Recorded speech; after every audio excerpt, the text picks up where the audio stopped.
Hey folks, welcome to You Can Do What with Pieces? Wow! This is a series of videos where I show off the cool things you can do with pieces that makes folks like me go, you can do what with pieces? That's so cool! People often joke that developers turn pizza and coffee into code, or more realistically, pizza and coffee into bugs. Yep, bugs are a fact of life, especially if we're using frameworks we don't know very well, if we're using interpreted languages, so we only get bugs at runtime, not at compile time. We end up with bugs in our code, and part of our time is left fixing them. It's the old joke that the first 95% of a project is easy, the second 95% where you're fixing all the bugs is the hard part. So I thought I'd share with you a prompt that works really well with pieces for finding bugs. This is my sci-fi store that I've got so far, and I have a bug in my stock page. If I click on stock, what happens is we get this attribute error. Tuple object has no attribute name, whole load of stuff, something something, load stock, something something. So it's a debug error, it's Python, so it's not a compile time thing, it's something that's happening at runtime that's causing problems.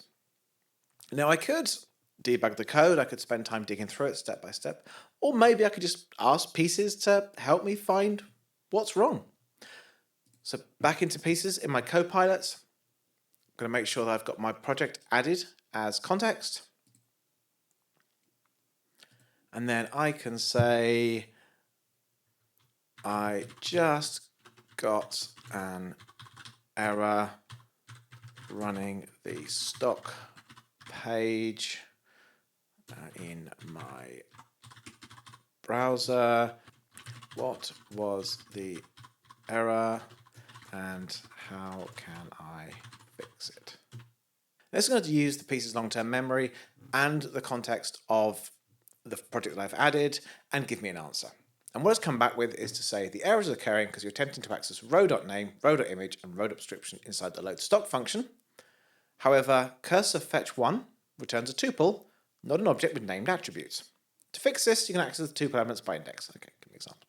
So if I bring up this file, this is it here. We have row equals cursor.fetch1. Okay, and then I'm accessing stock row.name, row.image, row.description. And that's what it's saying is wrong. It's saying I should use row 0, row 1, row 2. So you know what? Let's take this code here. Let's just drop that in there. And then I go back to my browser, reload the page, and it works. I've had to do no debugging. I simply just asked Pieces. I got an error running at my browser. What was the error and how can I fix it? And it detected this from the context of the browser, the error that was there, and my code.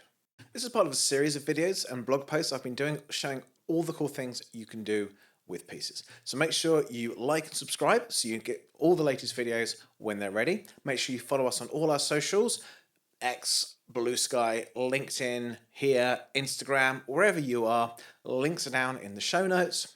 And then check out our blog posts. Check out all the videos that are coming. I'll make sure there's a link to the blog post in the show notes as well. And if you've got any cool things that you love about Pieces, reach out on social, let me know. Thanks for watching.